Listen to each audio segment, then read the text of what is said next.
just off to my oncology appointment to get the results from my CT scan. Just wanted to say thanks for all the love. Feeling scared shitless, but also supported. So keep the prayers coming harder than last time if you don't mind. Coach Greg, and I'm here with Sister Christine. Sister Christine, and she's literally my sister. She's not a priestess, whatever the word is for that. I'm not a nun. And so for those of you who are new to the channel, my sister, she was diagnosed with stage 4 cancer, colon cancer. I guess it doesn't matter what kind of cancer. Stage 4, not the good kind. So, diagnosed with stage 4 colon cancer 5 months ago. Metastases to lymph nodes around my heart. Words like palliative, chemo for life, all of that. Hideous things you don't want to hear. And she also had MS. She was living with a lot of hardships and a lot of bad news. And she underwent chemo to help and try to reduce the size of the cancer. And she's always had bad news and wanted to report something positive finally. So you want to tell them what the news was? Yeah. So after 9 sessions of chemo, I had a CT scan, and the scan revealed that the cancer that initially spread to my heart, the lymph nodes around my heart, has shrunk to almost undetectable levels. So at this point, basically, the cancer is shrinking, and that's awesome. And fast forward to yesterday, and I'm being told cancer is shrinking. Almost undetectable in some spots. Big cancer, now tinier cancer. So obviously the news that you want to hear, because it could have said, hey, guess what? We tried and it's not happening. Yeah. So it's so much smaller. And so are you continuing on with chemo? Is she cured? Is it a miracle? Is it over with? No. It's not quite that good. It's still there. So right now, going to continue with chemo another 6 sessions, and then they'll do another CT scan to see if it shrank even more. The hope is that it continues to shrink, and then there's a potential that I'll be able to not stop chemo, because they say I have to go on chemo for life, but they said that I'll be able to stop for a few months, get a little bit of a break, feel like a human again, which would be amazing, and then kind of go from there. So those of you who don't know, I mean, obviously, why would you know? She gets chemo about every 2 weeks, like exactly. And so to be able to have a break from the chemo, it would kind of be like if you were hungover every day, really bad, and then somebody was like, you're not going to feel hungover for a bit, and then maybe later we'll have to get back to it, but for a break, that's good. So like, describe what having chemo does for you every 2 weeks. Like, is it always bad? Is it highs and lows? Like, what is it like? Try to explain that. It's highs and lows for sure. Like, I go in for chemo Tuesday morning. I'm in the hospital for 5 or 6 hours being infused over IV, and immediately begin to feel quite nauseous, uncomfortable, sort of just this haze of yuck feeling. I can't describe it because I've never, it's comparable to a hangover, but like times a million, I feel like. So much worse. It's just awful. And then I leave with a bottle of chemo attached to me. So I carry this bottle that's infused into a port in my chest for 2 days, and then take that out. And all the while just feeling, I don't know, it's just feeling like it's like awful. Dog shit? Like, yeah, it's like you feel like you're going to throw up, but you're trying not to, because you don't want to, just because once you start, it just keeps going. So you just try to hold off, do a lot of swallowing. There's this sounds like a hangover so far. Yeah, and then there's this other weird like symptom with my eyes. Like, it feels like my eyes are like floating in my head or something. Like everything's quivering around. Like you can't focus on like words. Like, can you read like this? Like now I can, because it's not my. But during not really. Like, you try to read and you have to keep like shaking your eyes, and it's just a weird sensation. And you can't, like, to try to look at the TV to distract yourself. Your eyes start to cross and like quiver. It's weird. And how long does this last? Because it's 2 weeks. I'm assuming I would say it's the worst for a few days, and then it kind of like the badness goes down. And then you get to your chemo. Let's do this. Chemo, shit.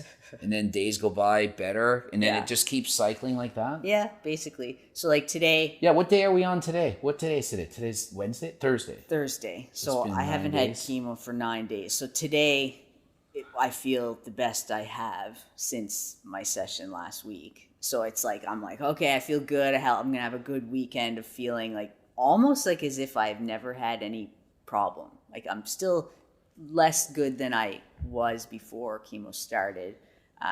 But I feel, I don't know. I feel like you could describe it like for a week, it's like you're super hungover, horrible. Like you just partied all night and you wake up and you're like, why the hell did I do that? And for a week, it's that. And then the next week, it's the day after that. So Sunday, it's a shit show. And then Monday, you're still not there, but it's not like, oh, it's Sunday. So you can kind of like, I can kind of handle this Monday feeling, but Sunday, I just don't know. I'm not dealing with life. Yeah. I'm practically like euphoric on the days like today. It's amazing how good I feel, even though I don't even feel as good as I used to pre-chemo. I'm like, oh, I feel amazing. I can walk around. I don't feel sick. I can read and look at the TV. It's all exciting. So can you think of the last time you were so sick, like a huge flu or a stomach ache or food poisoning or just the worst sickness ever? Fortunately, with cancer, those types of days, they happen more often. But recall how you felt the day after you felt really shitty. The day you finally felt good, like yourself again. That was a good day, right? You're all happy. You're like, oh, I can breathe again. I can move around again. I can go back to work. I'm not in pain. This is so amazing. So I get more days like that. Oh, and there's this other fancy side effect. I don't know if I told you about it, but chemo results in this weird impact on your taste buds. So not only does food taste like nothing for most of the time now, I don't know if it'll be like that forever or not, but for like 8 days, I have this taste of compost or garbage in my mouth. So it's every time you eat something, even if it's freaking pizza, pickle pizza, whatever, it's delicious. That's not. It actually tastes like garbage. Yeah. So it's ice cream. It tastes like garbage or nothing. It depends on. So I eat things. So if you eat broccoli, like let's say it's gross, like I don't want to eat broccoli, but if you ate broccoli versus pizza, does the pizza taste better than the broccoli, or just textures? Not really. It's more textures. Like I went to Rhubarb Restaurant, and my favorite place ever, and we had a burger and fries, and I kept adding salt, and Terry, my wife, was like, what are you doing? Like you could see the salt crystals. I'm like, I can't taste anything. And it tasted like nothing. And it was like, it's the best fries and burger ever. And it had no flavor because I couldn't taste it. Wow. Weird. I did coach a guy once, and he had some kind of like he got hit in the head or something. He had a problem, and he couldn't taste anything the rest of his life. He said, "I just eat for texture. Like I'll eat ice cream and have a memory that I used to taste it, but like I can't taste it anymore." Yeah, it's weird. That's wild. So it makes it easier to eat healthy on those days because everything tastes the same. And so, have you lost a lot of weight? Have you gotten some of your strength back? Like, what's the deal on your like your physical self? Yeah, I mean, I had lost 23 pounds during my hospital stay. And that's all almost back. I gained back probably 12 pounds, I think. Half? That's good. And maintaining that level. And strength-wise, I would like to say that I went back to working out right away, but I didn't. So I've like probably the last 2 weeks, I've consistently done a workout routine. And my strength is increasing. That muscle memory thing is good.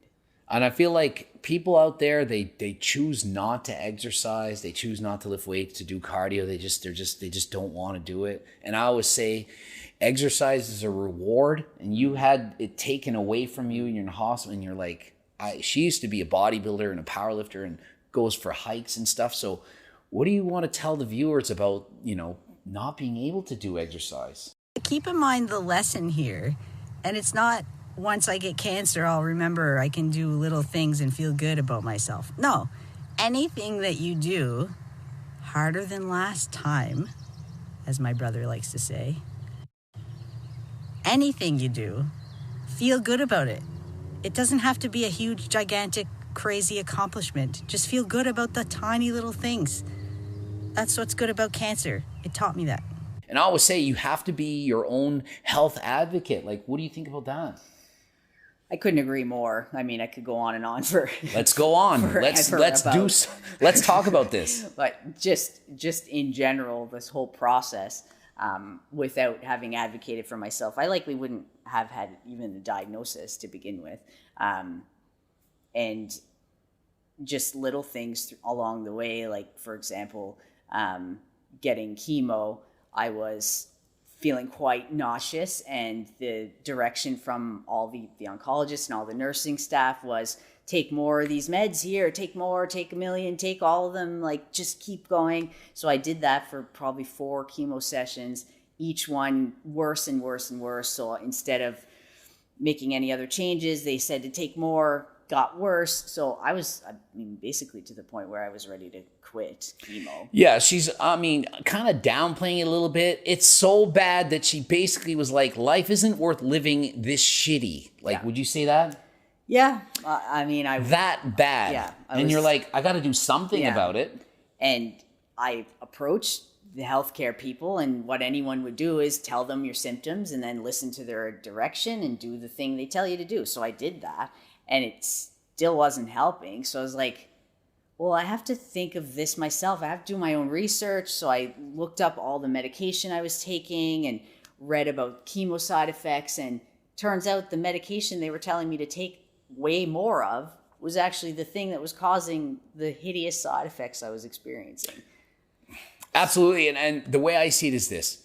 Your doctor, they obviously care. They want you to be healthy. They're doing their best. But let's say they have 1,000 patients. How much time can they spend on any one to be the best, like, healthcare provider for that one person? Versus, let's say you had one healthcare provider paid $1 million and their sole job is to make you healthy. Imagine the research they would do, the care that they would give you, the amount of dedication towards helping you would do. Do you think they can do that? They don't have the time. No. And don't you think it's worth it for you to do that? Yeah.